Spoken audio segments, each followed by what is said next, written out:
During his childhood, he was often tortured by the same nightmare. A red snake wriggled and strangled him. Back then, Mikhail Bulgakov, the future writer and the son of a priest, believed that the devil existed. At the age of 15, he lost his beloved father. After that, Bulgakov lost his faith in God.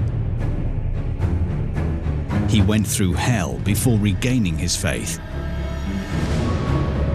He became addicted to morphine. He left his first love, the woman who had helped him with his addiction, and started having a relationship with another woman whom he called a witch. Whilst contemplating suicide, he had a vision about the mystery of the crucifixion and wrote a book known today as The Master and Margarita. But Bulgakov himself called it the Gospel of the Devil. Joseph Stalin gave his blessing for him to write this book.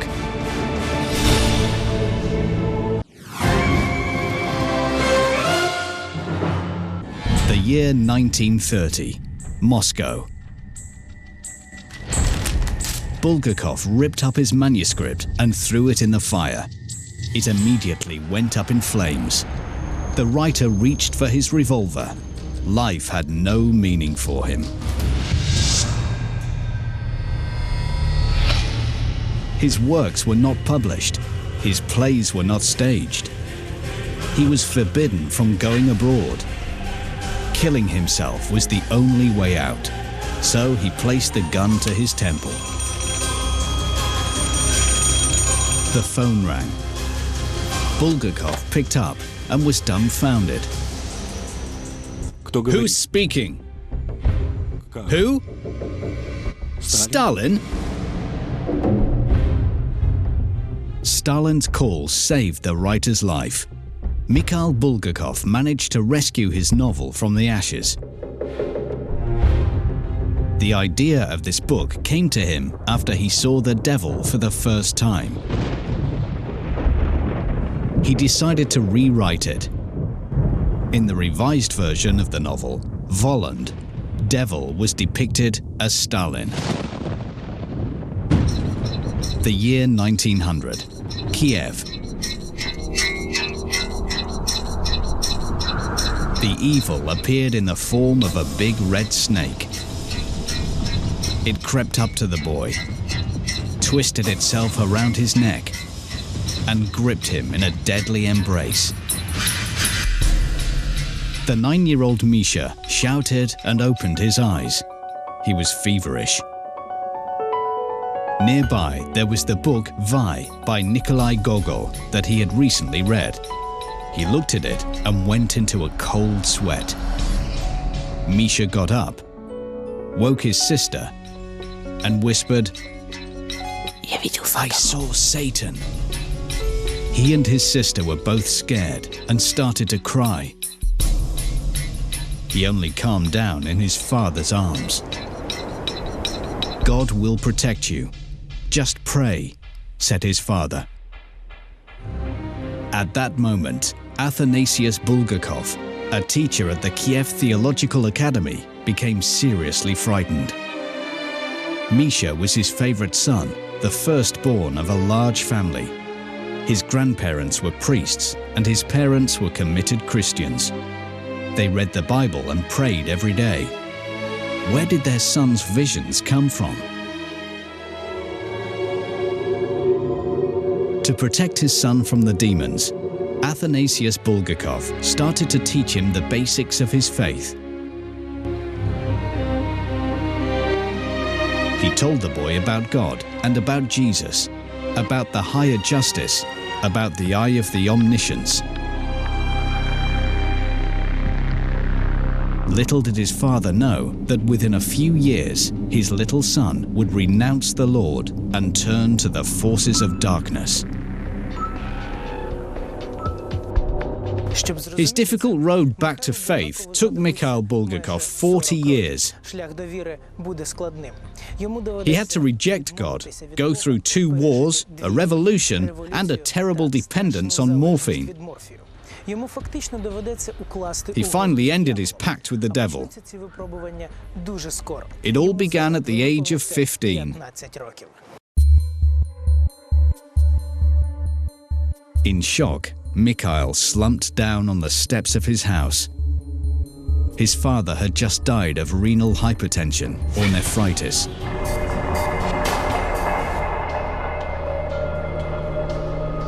Over the preceding weeks, he had significantly lost weight, he'd lost his eyesight and suffered unbearable headaches.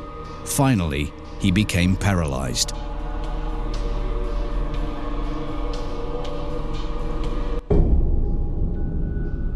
Misha spent those last months at his bedside praying. On the 14th of March, Athanasius Bulgakov died. And now his distraught son was crying at the steps of their house. "My father can't be dead. Why did God take my father so early?" He believed in him. Why would God leave his wife a widow and his children orphans? An enraged Mikhail Bulgakov raised his eyes to heaven. "I do not believe," he whispered. "If you existed, Lord, you would have saved him." Soon his nightmares returned. In the darkness of his dreams, he decided everything on earth is governed not by good, but by evil. His relatives noticed that he began to read terrible, mystical books. He reread Gogol's books again and again, became engrossed in the history of man's relationship with the devil, and frightened his younger sisters and brothers by reading them excerpts from the book. His interest in the devil became more and more intense. He visited a séance. 3 years after his father's death, he renounced his baptism. His sister wrote, "Misha has finally decided that he no longer believes in God." At that time, Mikhail was feverishly searching for answers. What was going on beyond life and death? What was his dream all about? These questions made Mikhail Bulgakov, the son of a priest, realize that he could never become a minister of church, because prayers were never answered. He would become a doctor and liberate people from the clutches of death. A few years later, because of the terrible events of 1916, Bulgakov would come to regret his decision. He would come face to face with the devil.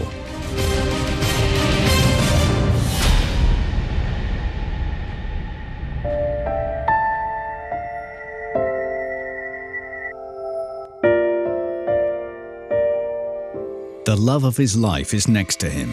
It is Tatiana Lapa, Tasya. They met as gymnasium students and fell in love.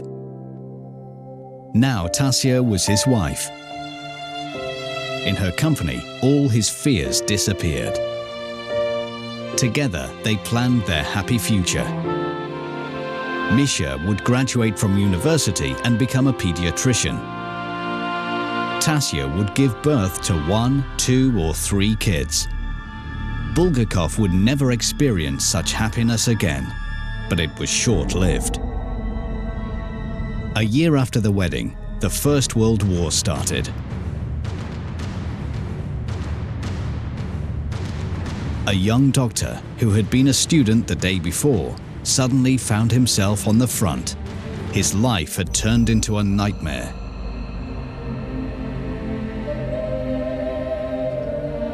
The horrific injuries, amputations, and screams of agony haunted him day and night. Tasya joined the desperate Bulgakov on the frontline hospital. She had educated herself through nursing courses and then gone to her husband. Tasia assisted Bulgakov during the operations, consoled and soothed him. And suddenly, it all ended. The Bulgakovs were posted to Nikolskoye village near Smolensk. They went there hoping for a better life, but they were mistaken. In Nikolskoye, Mikhail discovered that he was the only doctor in the district. Tired and exhausted after the front, he had hoped to rest there. Instead, an endless stream of patients were rushed to his office. He received up to 100 visitors a day. And he had to do everything: operations, childbirths, fever, syphilis and ulcers. He also had to travel for miles in freezing weather to visit his patients. Tasia was always by his side, but her presence could not help him any longer. Mikhail felt that life had no meaning, that his choice of profession was a mistake. He hated himself, his patients, and the fate that had brought him to Smolensk province.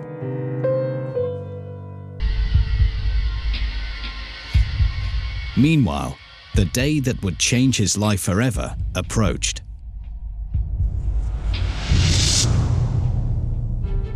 He woke up screaming. He'd had a dream about his father. Mikhail heard him whisper, "God will protect you. Just pray."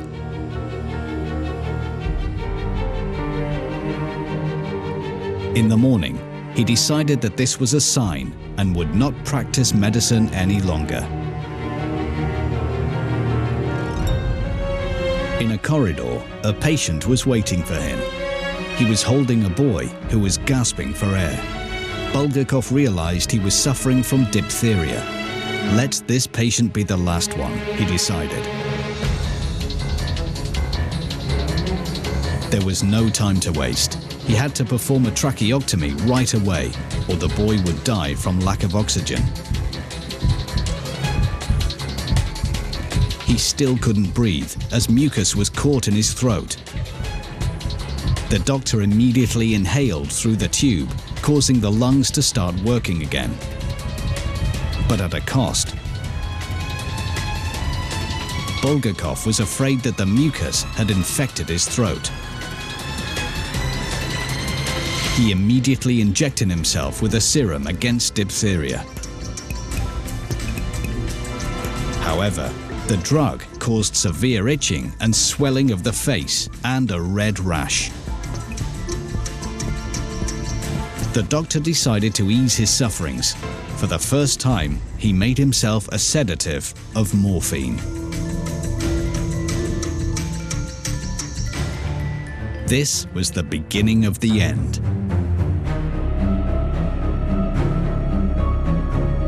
He felt he was floating and experienced new colors and smells. And then he saw evil. The same dream, which had been disturbing him for more than 15 years, suddenly became a reality. The fiery snake was strangling him again. And then, a man took its place.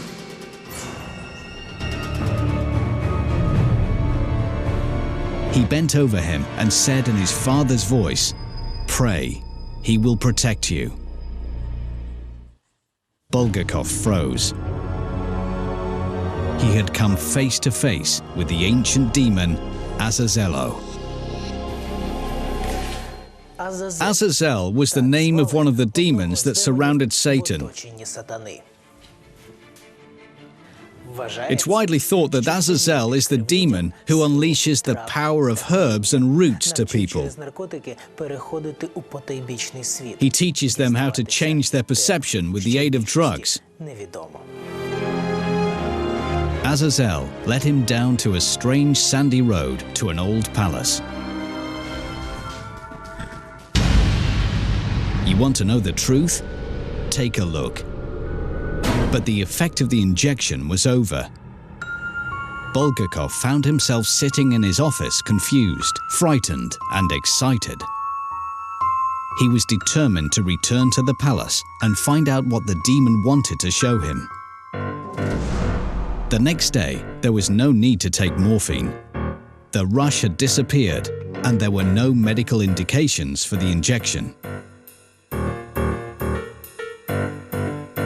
But Bulgakov knew that 1 cube of morphine could open up the secrets of the universe and answer all his questions regarding good and evil.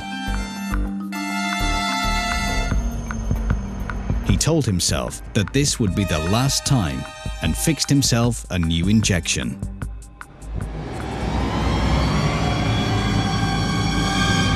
Suddenly, he saw an old palace. A man was sitting on a throne, dressed in a cloak with a bloody lining. At a distance, he saw a cross with a crooked martyr on it. And then he heard a terrible voice. "You renounced him, but for no purpose. He really existed. Listen." The voice told him what had happened in the palace several centuries earlier and the true story of Christ's crucifixion. Mikhail listened and realized that he'd been party to the greatest secret of all time. He felt it was his duty to share the real story of the crucifixion by creating a new gospel. Mikhail knew exactly who had put forward the idea of writing the gospel. He was led to the palace of Jerusalem by the devil himself.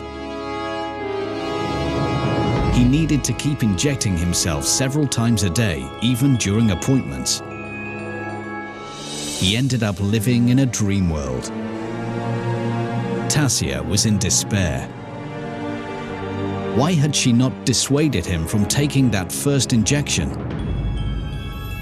And now it was too late. He wouldn't listen to her and became angry whenever she hid his vial of morphine.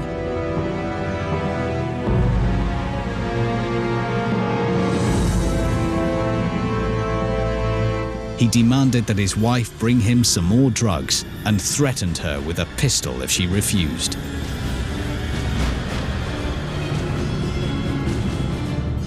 In tears and in shame, she would take his handwritten prescriptions to the pharmacy. At home, Misha, after injecting himself, would kiss her hands and beg forgiveness. The nightmare would continue for a year.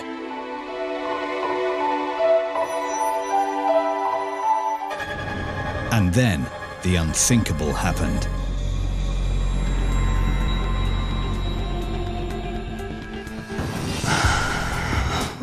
We shall have a child. He froze. He feared that the child of a morphine addict would be born handicapped.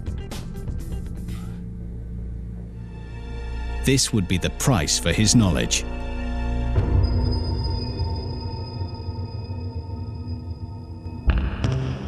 On Thursday, I will conduct the operation.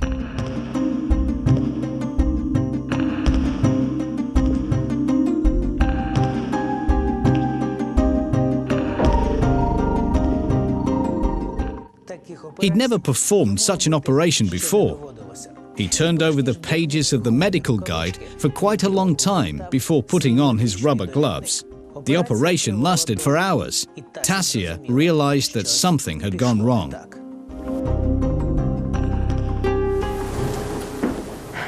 I will never have children.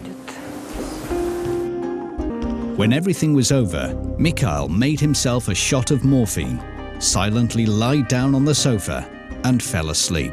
And Tasia, who never believed in God, started to pray for the first time in her life.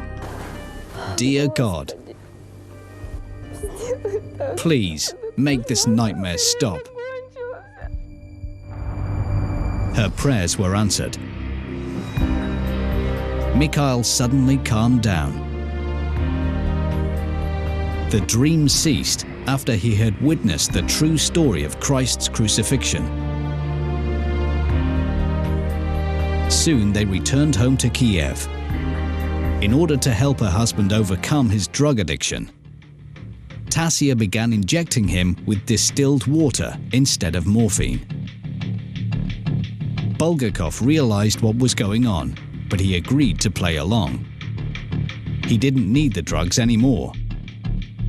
Bulgakov would remember the characters from his dreams for the rest of his life. Eventually, they made him give up medicine and start writing his gospel in an effort to answer the questions that worried him so much.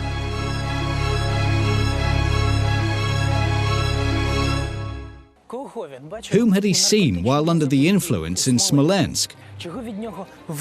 What did the evil spirits want with him? In the terrible year of 1918, he found the answer in Kiev.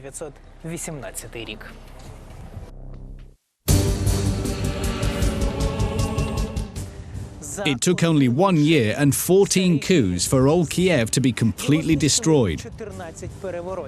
Central Rada, Hetmanat, Petlura, Generals Muravyov and Denikin. Everything was turned into a bloody massacre. Most of the town's elite either ran off or died. Bulgakov survived. He gave up medicine forever. Now he spent his time at his writing desk, recreating the vivid images from his dreams. He realized that despite all his suffering at Smolensk, he had received a rare gift. He was able to write. In his head, there were thousands of stories dictated by the revolution. The most important was the idea that came to him in Smolensk, to write the Gospel of the Devil. At that time, he started to develop his theory of the seventh proof of the existence of God.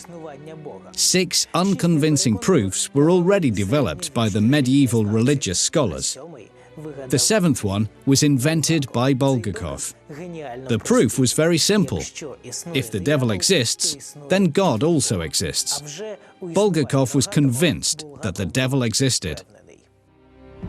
Coming up next, incidents in the wicked apartment, the real price of the talent, the dreadful sign, a reminder of the devil, betrayal, separations, success, the encounter with Margarita, who helped Bulgakov to create the Gospel of the Devil.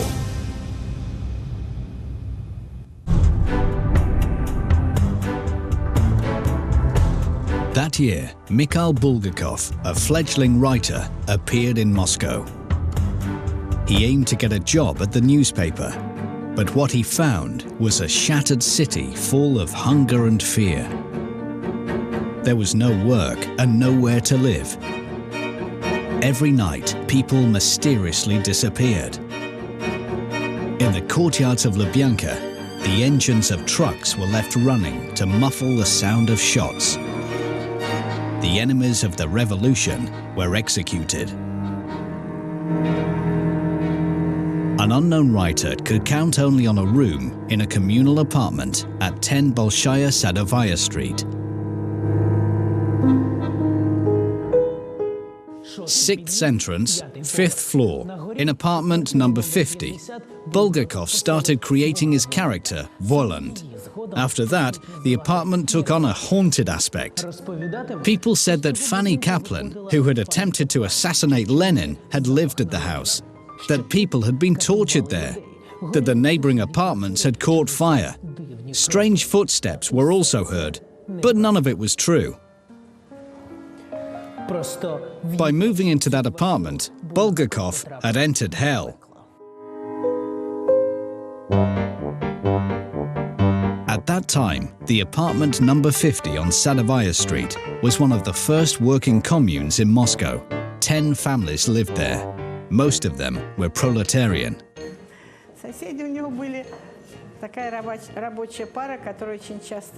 His neighbors were a working couple who often fought, and the wife screamed for help. In the opposite room lived Anushka, who beat her son, Misha.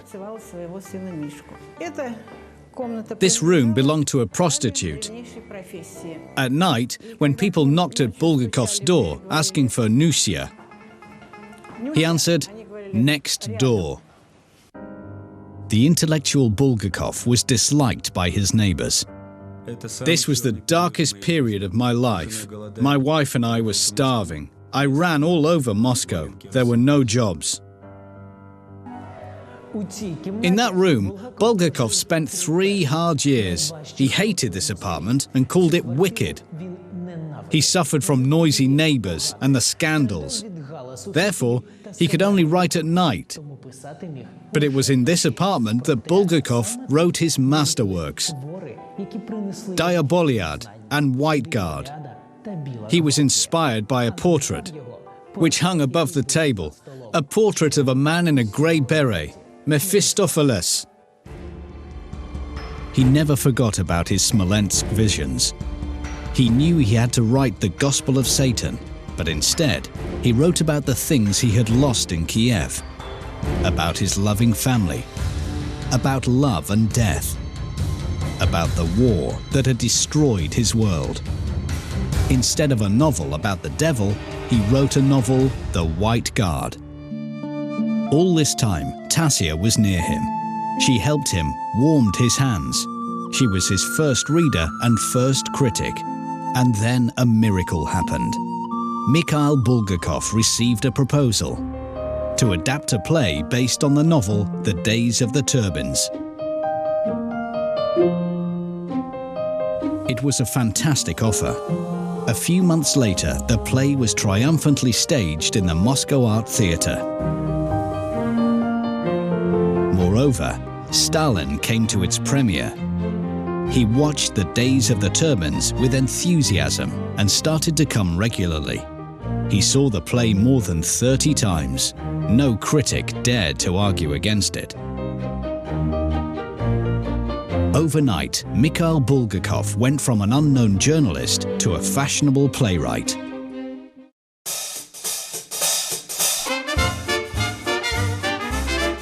Now he was dressed in a 3-piece suit, wore a bow tie and a monocle. He acquired numerous admirers. Soon, Mikhail grew weary of his dowdy wife. He told her to pretend that they were strangers in public. He flirted with his fans in front of her. Tasia suffered in silence, hoping his behavior would change. They'd been through a lot together. A year passed.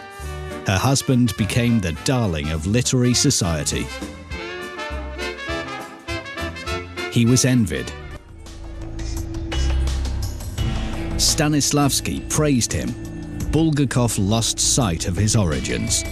Tasia no longer recognized the man she once loved. Gradually, their marriage fell apart. At this time, a beautiful female admirer appeared in Bulgakov's life, the ballet dancer Lyubov Belozerskaya. She was bright, fashionable and sociable, the complete opposite to Tasia. She was impressed by Bulgakov, liked his original style and sharp language. Soon, Mikhail told his wife, "The 3 of us will have to live together. You, me and Luba." Tasia angrily refused. Bulgakov moved in with his mistress. When leaving, he said to his wife, "Tasia, God will punish me." Feelings of guilt for having abandoned her tormented Mikhail until his death.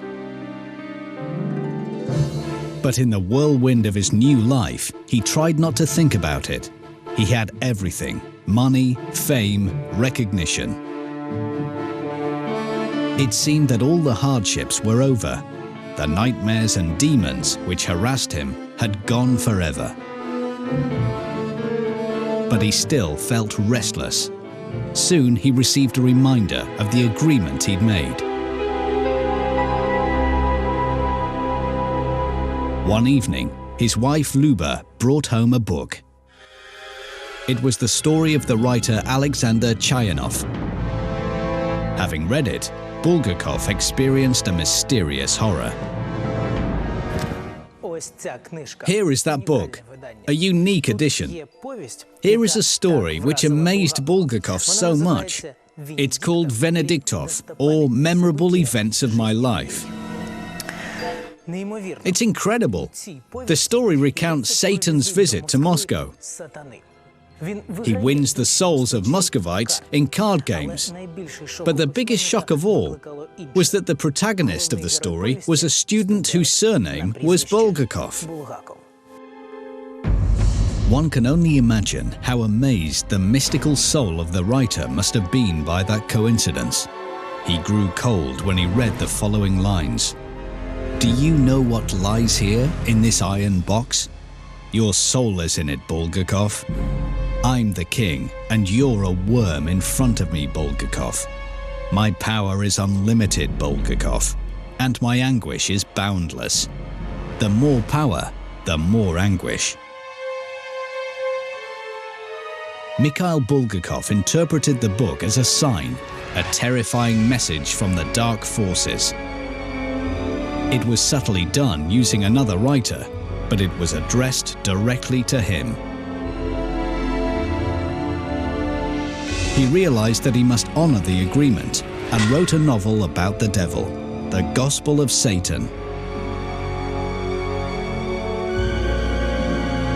He had to revive his Smolensk vision and tell the true story of Christ's crucifixion.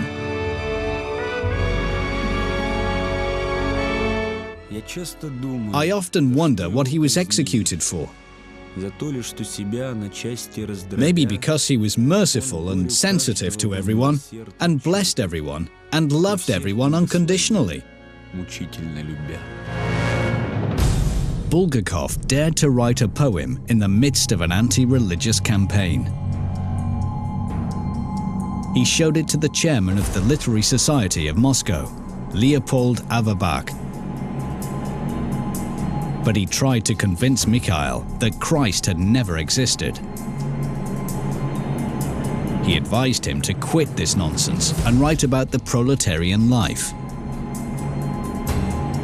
Bulgakov, angry and offended, decided to get even with Averbach. He started to write another novel about the devil appearing in Soviet Moscow to punish swindlers and blasphemers.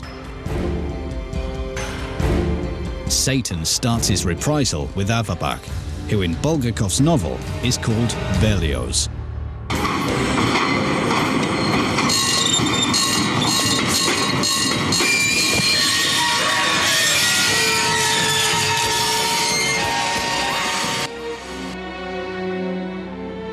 This year, he met General Shilovsky's wife and Tukhachevsky's mistress.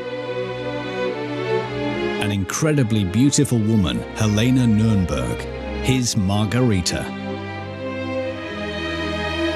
They met at a mutual friend's house. They were both unhappily married. Soon, Mikhail and Helena became secret lovers. Bulgakov asked her to leave her family and he would abandon his wife. They would live together and love each other. But Helena did not dare leave her 2 sons and loving husband. 6 months later, Helena broke off the relationship. After that, terrible events started to befall Bulgakov.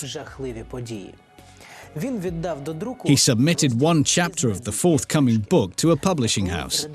When the editor read the first page, his hands started to tremble. Such recklessness! The chapter tells about the crucifixion of Christ. The chapter was not printed, but read with interest in the People's Commissariat for Internal Affairs. After that, the long and painful crucifixion of Bulgakov began. First, they banned the staging of his play Religionist's Bondage. Then the play Days of Turbans was closed. The literary administration criticized Bulgakov at all meetings. Nobody published his works. Finally, he was left without money, without hope, without faith. It was a year of disgrace, a year of suffering and frustration. He divorced his second wife Luba, and one night, NKVD representatives came to his apartment. They confiscated his diaries, personal belongings, and intimidated him. Driven to despair, Bulgakov was afraid to go out. Overcome with grief, he wrote to Stalin, who had loved the play Days of Turbines so much. Unable to exist any longer, intimidated, knowing that I am forbidden to be published and staged within the USSR, driven to a nervous breakdown, I ask for your patronage before the government considers my expulsion from the USSR. There was no answer. And then, in a fit of impotent rage, he picks up his brainchild.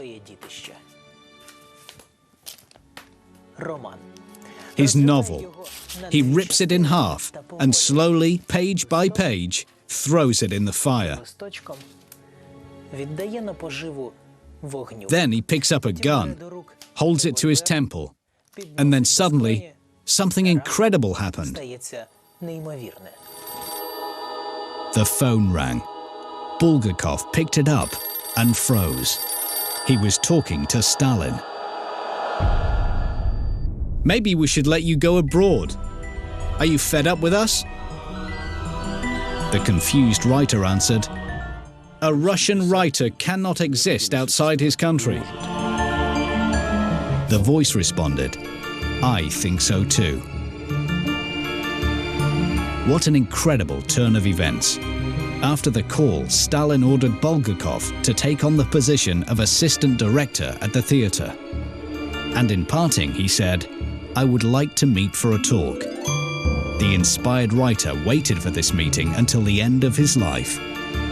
He wrote personal letters to Stalin and believed that the Secretary General read them.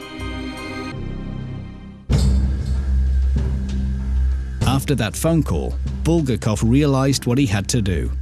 He would create a play with a triple plot. It would be the Gospel of the Devil, the real story of the crucifixion, and a novel about the adventures of evil forces.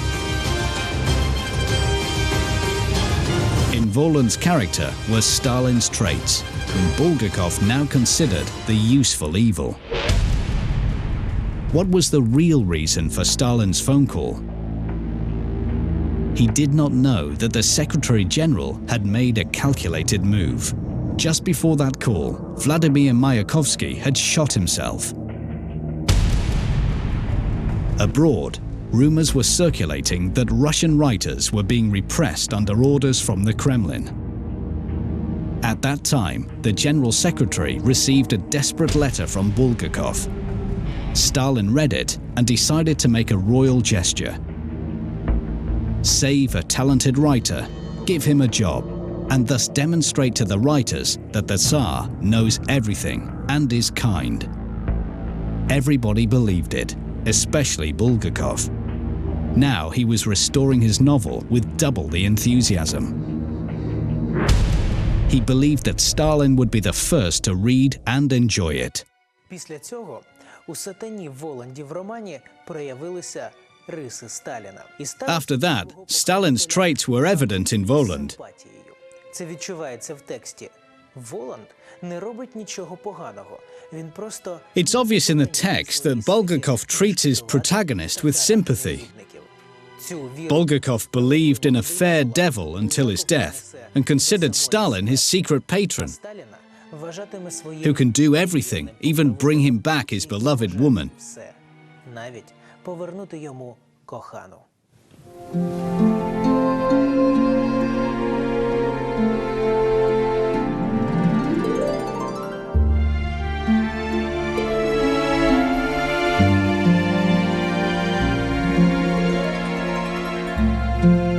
They met by chance in the street and never parted again. Helena left her husband and became the third wife of Mikhail Bulgakov.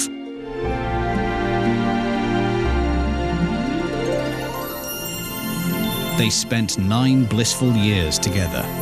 Bulgakov worked, read his wife the chapters from the book, and believed that he was protected. He believed that he wrote this novel for Stalin. Moscow at that time was a dangerous city. At night, black cars removed people who were never seen again.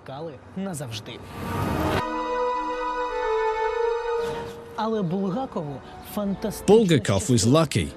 Stalin often saw his name on the blacklists, but every time he crossed his name out.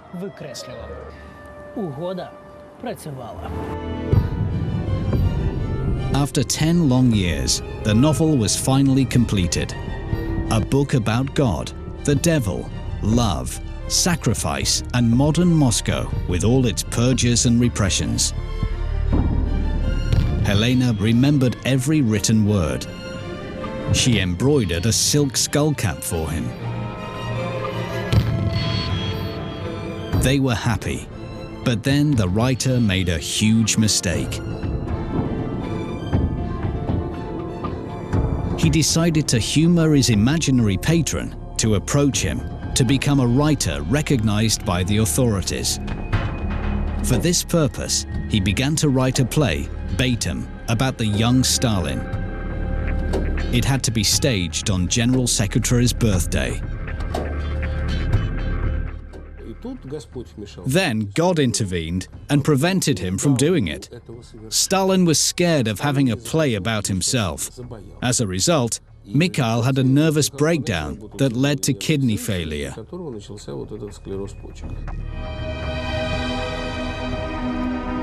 Bulgakov felt that he was losing his eyesight. In 1939, the doctors made a terrible diagnosis: sclerosis of the kidneys. This disease had caused his father's death at the age of 48. Back then, there was no remedy. Mikhail knew he would die the same way as his father. Kidneys will shrink and stop working. Hypertension, dizziness, and severe headaches will follow. I'll become weak, helpless, and as thin as a skeleton. And then, everything will end.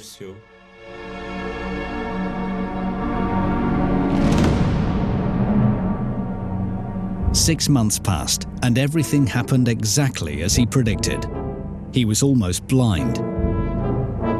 He couldn't stand the light, lay in a darkened room and in the master's skullcap.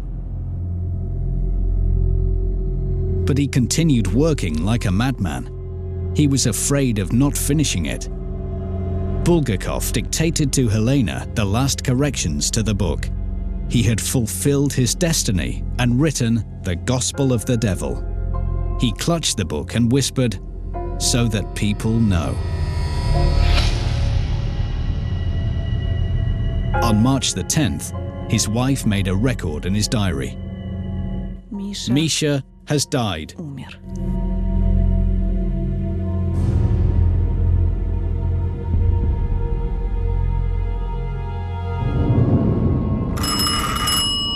The next day, the phone rang in the apartment.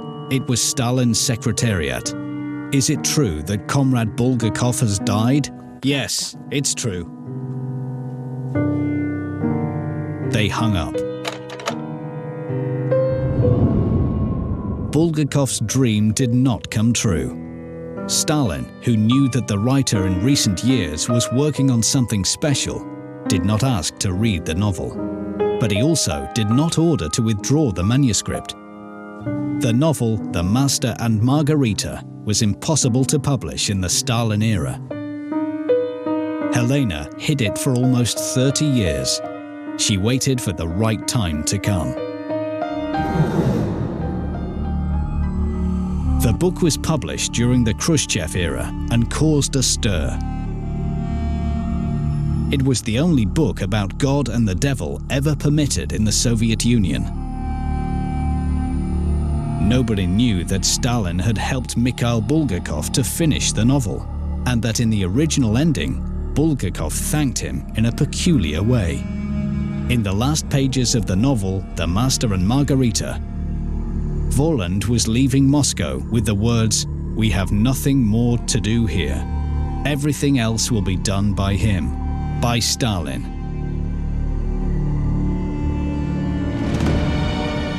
That is how the writer identified one of the bloodiest tyrants of all time. We have nothing more to do here. Everything else.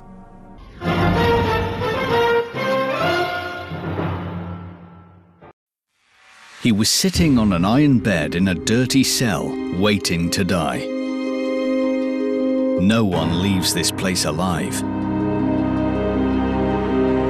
Here, in the Gestapo chambers, hundreds of people a day disappeared without trace. He was to be one of them. The bolts creaked. Horrified, he realized this is the end. Now, these people will raise their guns. Then, there will be a command, and it will be over. He didn't know what to do next. And for the last time, he gazed at his murderers. The men with guns didn't respond. The glassy-eyed guards stood there mesmerized. And then he understood it all. He took a step forward, then another one. He carefully closed the cell door. And then, with calm, balanced pace, he walked out through prison corridors.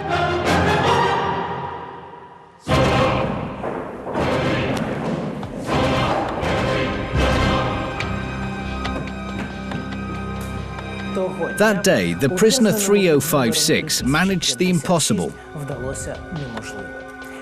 He'd become the first condemned man to leave the Gestapo walls unscathed, in front of dozens of dazed German soldiers. They seemed to have forgotten who they were and what they needed to do. But it wasn't an accident. It was down to a Jewish prisoner called Wolf Messing.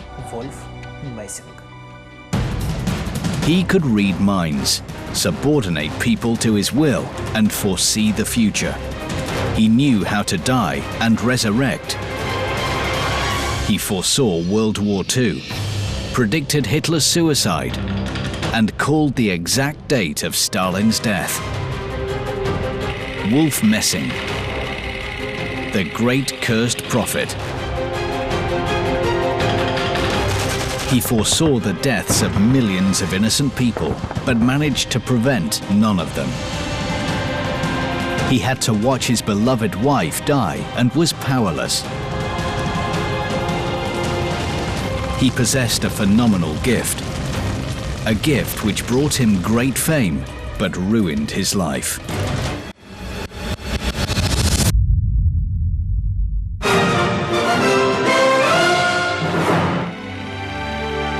1939, outskirts of Berlin.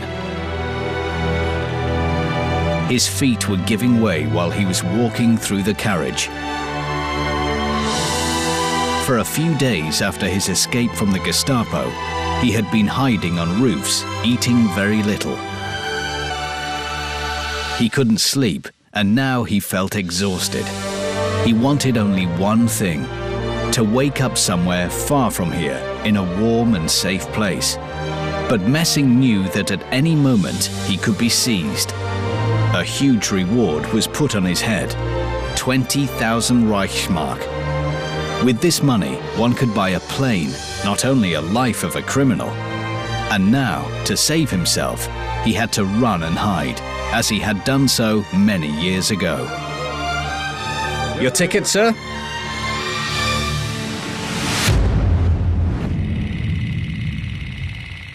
(1910), outskirts of Warsaw. The light of a flashlight blinded him. Wolf remained silent. He had no ticket, no money, or any warm clothes. He wanted only one thing: not to be found and returned home. Wolf could no longer remain in his native village, where no one loved him, where he was considered crazy. And all because of his strange visions that didn't let 11-year-old Messing live in peace. He saw some strange things. His neighbor's cow dying and the fire in the middle of the village. They laughed at him. But then his prophecies started to come true, and his life turned into hell. They called him Warlock and tried to stay away from him. His father tried to remove these stupid fantasies by force. His mother was kind but very ill. He had 4 brothers. Their father was very cruel. He beat them for no good reason, and if they complained, he beat them even harder. He believed that if they allowed themselves to be beaten, they were weak in spirit, so he was trying to turn them into little animals. Unable to withstand the constant beatings, he ran away without a single penny or any idea where to go to or what to do next. He boarded the next train to Berlin. He hoped to reach the final destination without difficulty. And now he was squinting from the flashlight, realizing with horror that he had nothing to tell the conductor. The scared guy started to look around helplessly. What should he do? His eyes focused on a scrap of newspaper.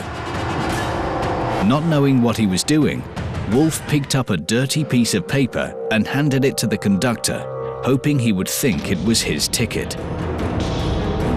He prayed that he would just punch it and leave. He was repeating these words in his head. He was shaking with fear.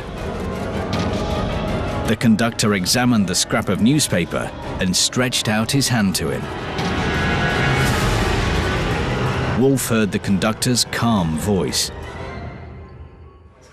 "If you have a ticket, then why are you hiding?" Wolf couldn't believe his ears. How could this happen? Did the conductor believe him?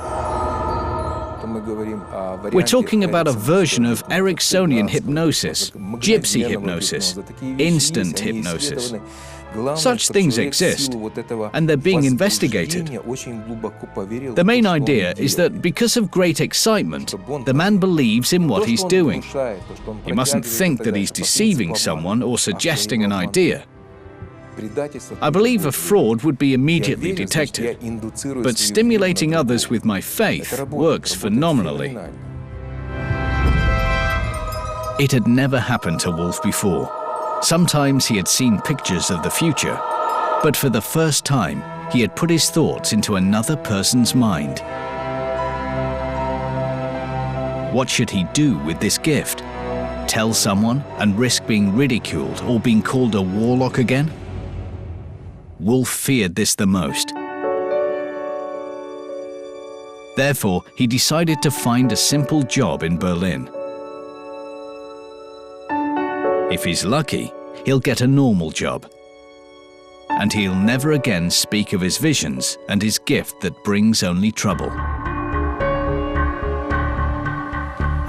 However, his dreams were not destined to be realized.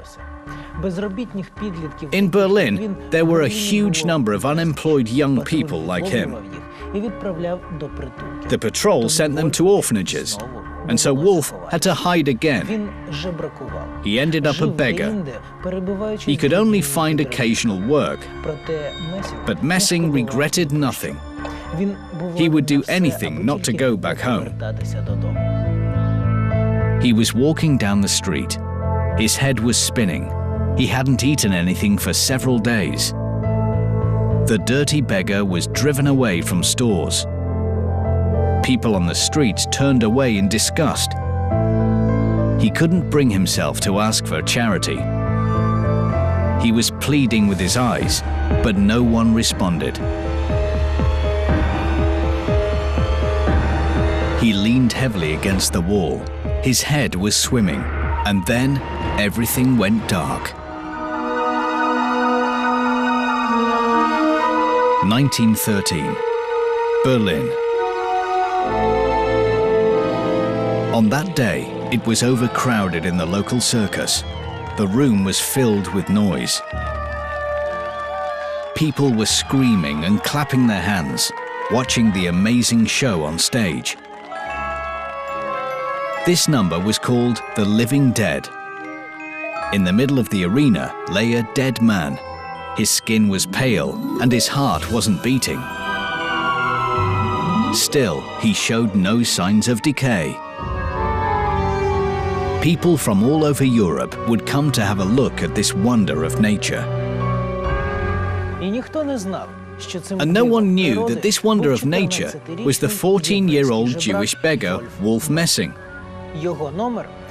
His Living Dead act became the hit of the year. He didn't have to do much, just lie there 3 times a week without breathing or heartbeat. It seemed no one was capable of that. No one except Messing. He was lying in a coffin, listening to the cries of the audience, applause and delight. He started to get used to his amazing talent to die and to revive again. The first time it happened a few years before, he came round in a Berlin hospital. The whole council of physicians gathered around him. Wolf couldn't understand what had happened. Why were these people looking at him with such fear? Only then, Messing learned that he had been rushed to the hospital in an unconscious state. He wasn't breathing. There was no pulse or heartbeat.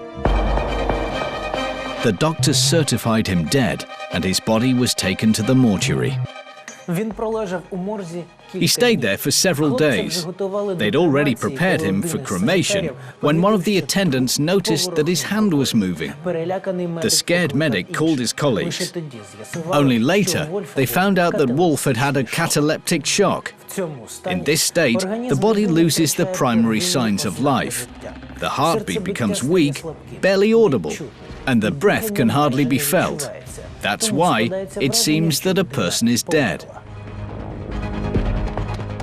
He had been driven to this state by the constant hunger and fatigue. But now he was able to cause it himself and make good money from it in the circus. Having fallen into a state of catalepsy, he was sleeping for 3 days, and people would come. So he received 5 marks per day. He was like a stone, like a dead body. Then, gradually, his fingertips began to return to life. Over time, he was able to make a movement. His first work was the beginning of his future career as the Great Messing. A few years later, the entire world would speak of Wolf's extraordinary abilities.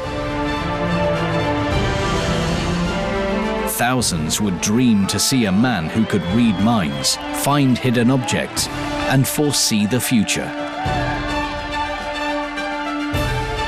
But he would live to bitterly regret breaking his old promise and revealing his gift to others.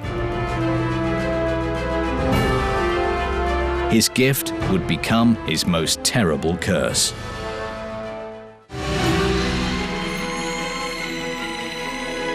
In 1937, Berlin. He was walking down the street with a smile on his face. There were still a few hours before the show, so Messing decided to take a stroll. This once hostile, strange city finally accepted him. Yes, he could be proud of himself. The ridiculed Jewish teenager had become a star. Messing heard the sound of a horn and with a laugh jumped onto the sidewalk. What carelessness! His head was swimming. Messing looked ahead. Suddenly, he saw a strange picture. The familiar street had been transformed. People were running, women were screaming, children were crying. People in an unfamiliar uniform were driving them like cattle.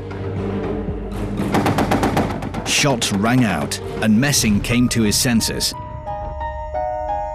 He was still standing in the same place. The terrible vision vanished.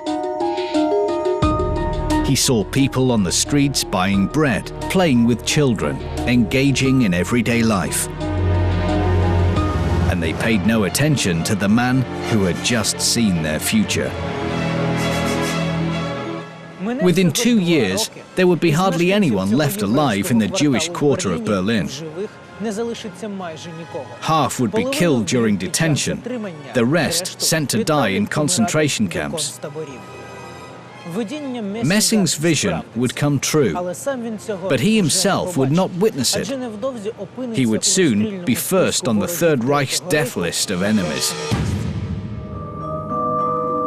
But the overwhelmed Messing didn't know this. He had long been standing in the middle of the street, trying to come to his senses. Wolf couldn't understand what this vision meant.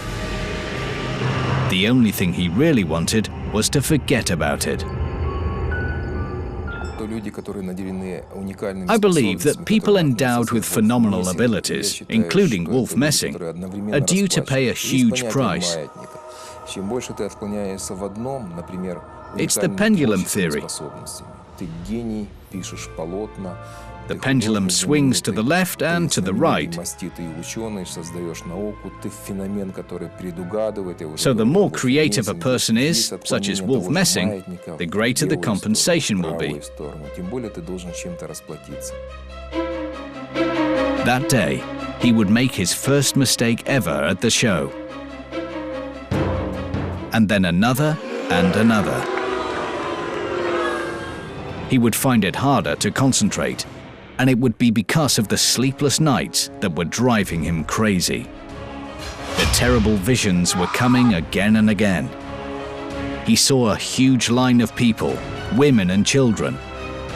They were moving slowly toward a huge barrack. Everyone looked the same, dressed in prison rags with a hexagram sewed on their chests. Who are these people and where are they going? With horror, Wolf looked into the future and shuddered. On the other side of the barrack, soldiers were disposing of hundreds of dead bodies. There was no escape from this house. But people kept going without knowing it. These visions had been haunting him for 2 long years. And now, in the middle of the room, he stood thinking only of how to interpret these visions. It was at this moment he received the last piece of the puzzle. The prophet froze. The images that had been emerging before him for months finally formed a complete picture. And the clue was a terrible name: Adolf Hitler.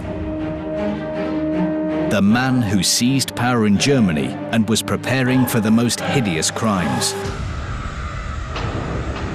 Yes, there will be a war. A lot of people will die. But Hitler will be defeated. In his heart, he immediately felt bitter. He did what he had to do and revealed his visions.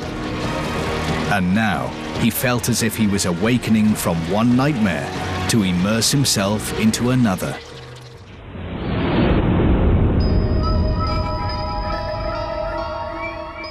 Messing's prophecy became a sensation. The next morning, it was all the newspapers wrote about, and tickets for the next show were sold out within an hour. People were eager to hear details about the future war, but few realized that Messing would never appear on stage again. His new home would be a Gestapo prison, and his only possible salvation, to flee to the USSR.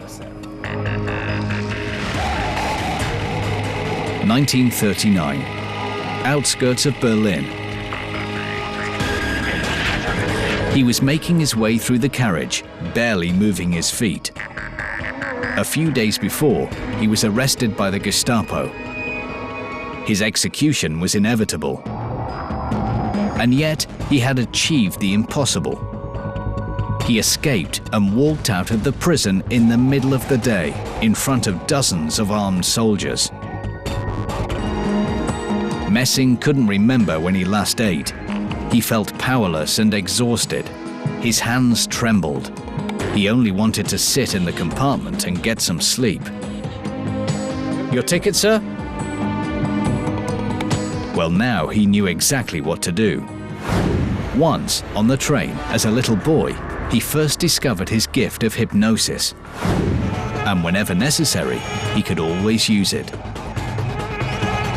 Since then, many times he regretted revealing his gift to others. Otherwise, he wouldn't have had to run away and hide, or fight for his life every minute. But it was too late. He could not change anything. The only thing that was left was to run as far away as possible. Flee to the only country that seemed safe to him, the USSR.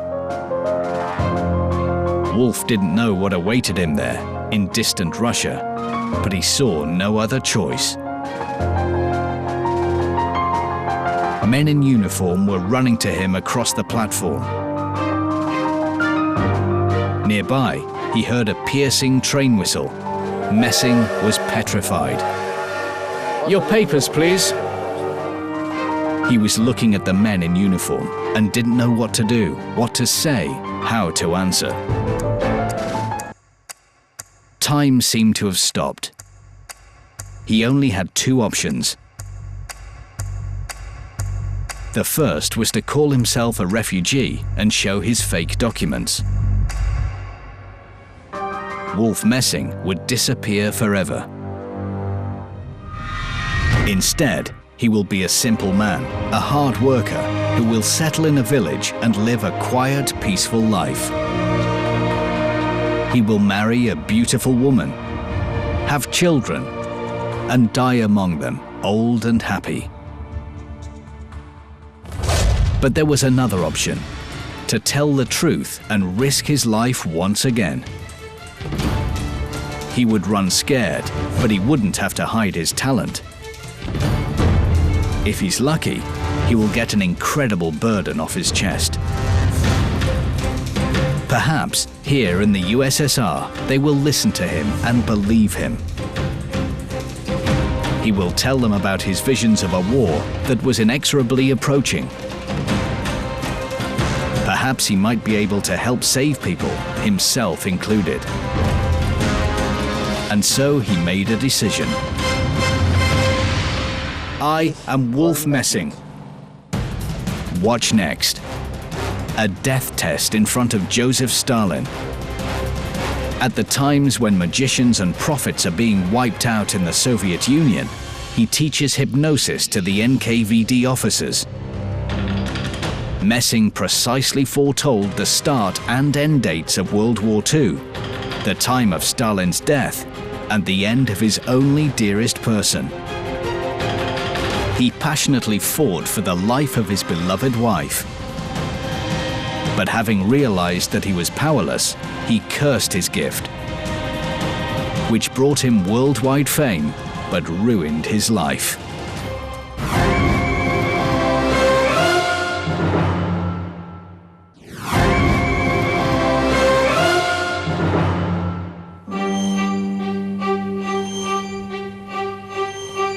(1939), Moscow. He walked along the long Kremlin corridor. His heart was pounding. His fate was at stake, and whether he lived or died depended on his abilities. Wolf strained. He concentrated his gaze at the soldiers, and they froze. A moment later, they saluted him, as if he were a general or the leader himself. Wolf had fulfilled Comrade Stalin's task and proved that Wolf Messing is not a fraud. He must live and be free. Messing closed the door behind him and caught Stalin's eyes. The leader pretended to quietly smoke his pipe. But Messing realized that passing freely through the 3 posts of the Kremlin guards had made a tremendous impact. Сталин его встретил хмуро, так исподлобья. Но дело в том, что у Сталина Stalin met him gloomily, with a sullen look. такого типа людям, потому что он знал, что у Гитлера. But the point is that Stalin was interested in this type of person, because he knew that Hitler had Erich Jan Hanussen, his own psychic. Есть свой ясновидящий.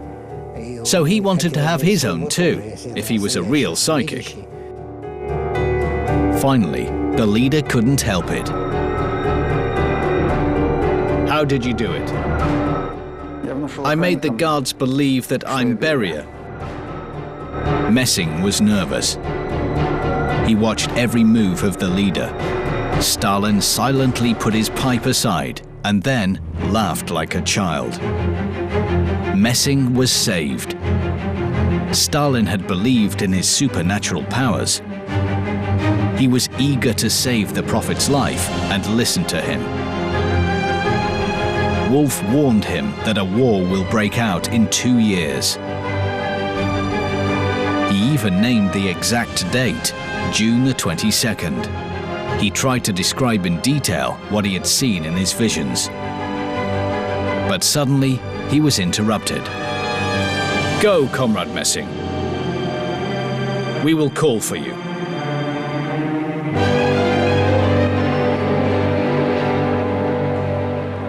Messing didn't know the reason for this strange, even ironic reaction of the leader. He didn't know that in the same year, 1939, the USSR and Nazi Germany signed the Molotov-Ribbentrop Pact, a secret document in which they agreed to fight the war as allies. Stalin had to conquer Latvia, Estonia, Finland, and half of Poland. Hitler promised to content himself with Lithuania and west of Poland. No wonder Stalin didn't believe Messing's warning. He was convinced that Hitler won't attack his ally. Joseph Stalin and Adolf Hitler were not like other people. As men, they were quite emotional, quite anxious, and filled with strict logic, but also all sorts of mystic beliefs. I believe that Stalin was just like any person, vulnerable, sensitive, and quite emotional. But most importantly, he had this magical thinking known as syncretic thinking. I guess he could have believed Wolf Messing, but didn't accept what he had said with his consciousness. 1941, Moscow. Messing wandered the streets of Moscow like a crazed man and didn't know what to do with himself. That beautiful morning, everything was as usual. People hurrying to work, happy pupils being late for lessons. He had been waiting for this day for so long, and here it was, June the 22nd, 1941. He couldn't remember how long he had been sitting, rocking like a madman. Messing felt that something had changed. His body tremors, as well as his headache, disappeared. He opened his eyes. Everything was the same. Was he wrong for the first time in his life? His thoughts were interrupted by a man's calm voice. It was coming from everywhere, filling all the space. Today, on June the 22nd, at 4 a.m., without declaration of war, the German army attacked our country.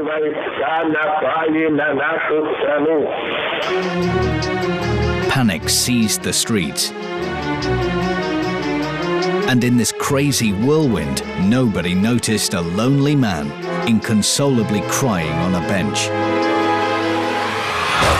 It had all come true.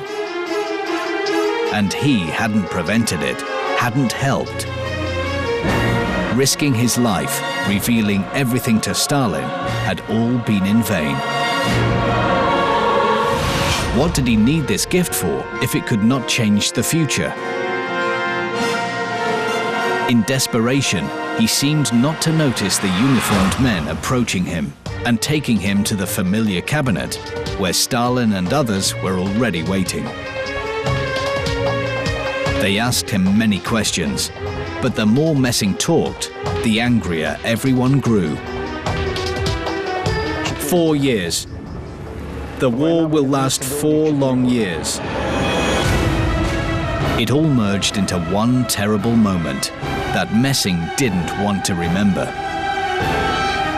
He just wanted to be left alone and never be asked anything ever again. But it was not to be. He met with Stalin from time to time. Once, while they were having a conversation, their eyes stopped on a fly. The fly shrunk and fell down. Stalin said to Messing, "Did you kill it?" He replied, "Yes." "So you can kill?" He said, "I cannot kill. I only killed an insect, which was interrupting our conversation. But actually, I cannot kill. I'm opposed to this." Stalin didn't like his answer, but said nothing. 1941, Novosibirsk. Messing was walking along the corridors of the secret institute, not knowing whether to feel happy or sad. Now he lived here, in Novosibirsk. Officially, he was expelled. But in fact, he had a secret mission. It was entrusted to him by Comrade Stalin personally. Messing didn't want to do it. But refusal would mean signing his own death sentence. Of course, he was related. The state security couldn't go past such a person, but judging by the way they treated him, he wasn't on their leash. In fact, he strongly believed that a psychic shouldn't take part in the investigation. It wasn't his business. This was investigators' work. There were a couple of psychics in the country, but a huge amount of crime. Only investigators could deal with it. He entered the room and said hello. In response, there was a harmonious chorus of voices. These were his students, the future secret agents. He had to teach them hypnosis. It's hard to believe, but according to declassified materials, in 1930 in the NKVD, a special department was created where they studied telepathy, telekinesis, and extrasensory perception. They were creating special helmets that could transfer one person's thoughts to another from a distance. And it was there that Wolf Messing taught young talents hypnosis. The lesson went according to plan. Messing called a volunteer to show students how hypnosis worked. Suddenly, he felt dizzy. Messing saw a blood-stained, maimed body. Wolf knew that in 1 month, this man will be taken prisoner, undergo inhuman tortures, and die. Messing looked at the class. The students were turning into scary ghosts. This one will soon be burnt alive in a car. This one will be surrounded and have a bullet shot through his forehead. And that one, without any evidence, will be called a spy, will be tortured until he confesses, and then will be shot. He said, "Do you think it's easy to know people's future? It's very difficult to be Messing." These were his exact words. Do you think it's easy to know about the troubles awaiting people? And I know them, but I don't tell them. Let them live happily. He walked briskly home after class. He hurried, as if running away from himself. His gift, his damned gift. How to put an end to this torture. How not to see people's deaths. He felt hurt and incredibly sorry. Back then, on the platform, he had chosen this path. The hard path of a man who sees the future, but can change nothing. Immersed in his own thoughts, he didn't notice himself running into a woman. Excuse me, I didn't notice you. He was about to leave, but he suddenly felt choked up.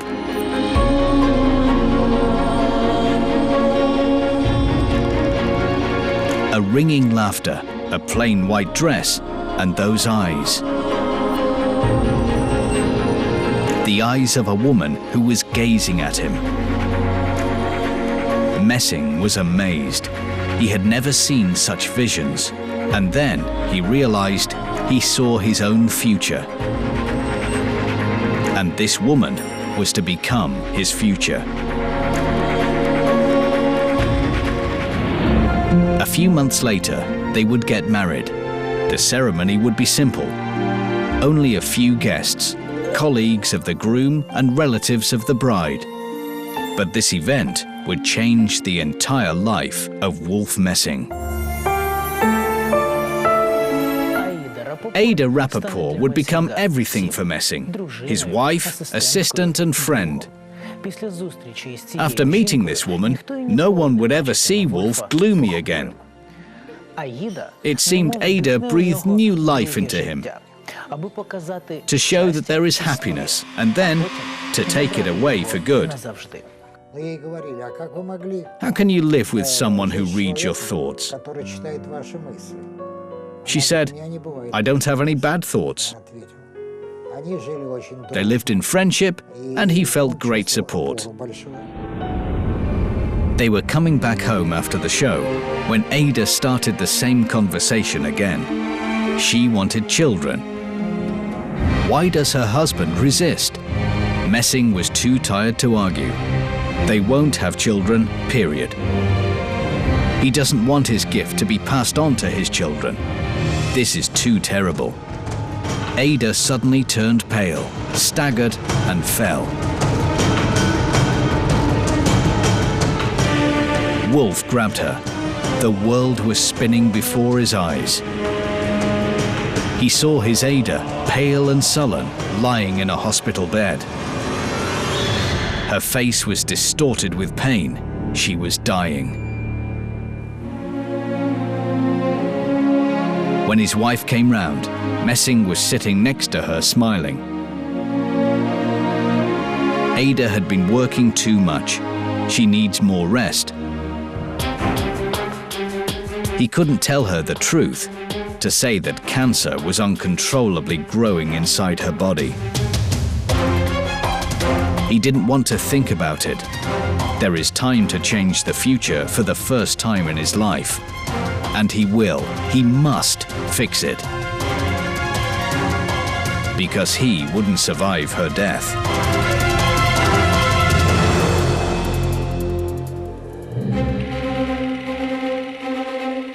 (1953) Moscow.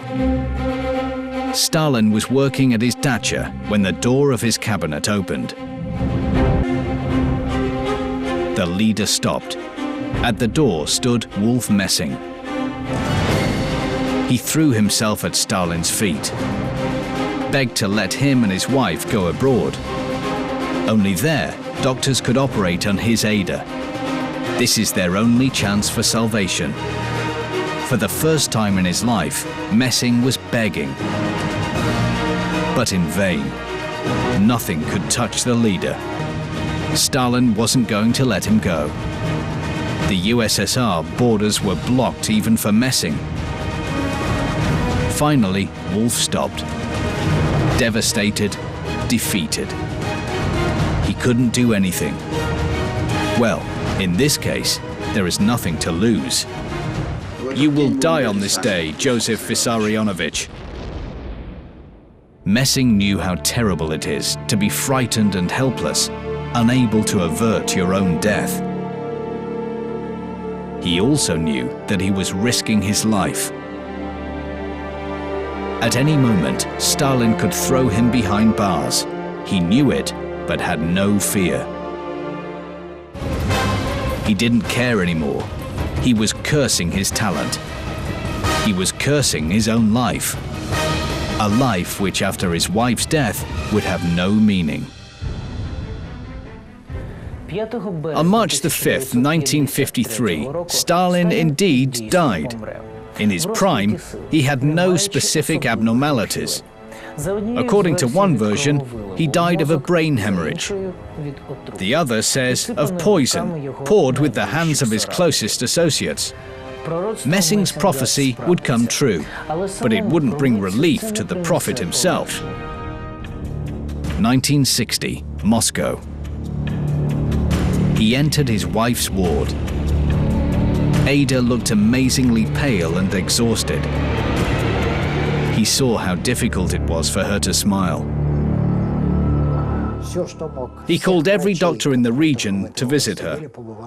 They tried to calm him down. They told him, "Wolf Grigorovich, you know there are some cases where the disease takes a different turn. There is a possibility that she will recover." He says, "Who are you telling this? I'm Wolf Messing. I know the day and the hour of her death." With a lump in his throat, he forced himself to speak. He said that he had seen a strange vision. They are old and they have grandchildren. And there are children nearby. Yes, the children she wanted so much. They will be born. Her dream will come true. Her exhausted face relaxed, brightened, and Wolf couldn't hold himself back. He ran out of the ward. He was choking with tears. He couldn't cry in front of her. He wanted her to die with a smile on her face. He was paying for his talent. Ada's enormously deep loss made him feel as though he was now paying for his glory and happiness. The pendulum had swung. The greater the passion you experience, the more you suffer when it is suddenly taken away. Moscow, 1961. Messing was lying in the dust among old photographs. It was 9 months since he had buried his wife. All this time, he hadn't left his apartment, switched his TV on, or read newspapers. He tore his show posters to pieces. He cursed the gift which had ruined his life. He only wanted to die. To finally be with her. With Ada. He already knew when and how it would happen. Artery blockage, lungs and kidney failure. He saw it and wanted it to happen as soon as possible. Nearby, he heard a piercing train whistle. Messing looked back. He was standing on the platform, staring into the eyes of the men in uniform, smoking and thinking what to say, how to answer. Time seemed to have stopped. It was only him and his choices. To become a simple man, to renounce his gift. Here on the dirty platform, he had to choose his future life. Messing put out a cigarette and smiled at the frozen soldiers. He had decided. I am Wolf Messing.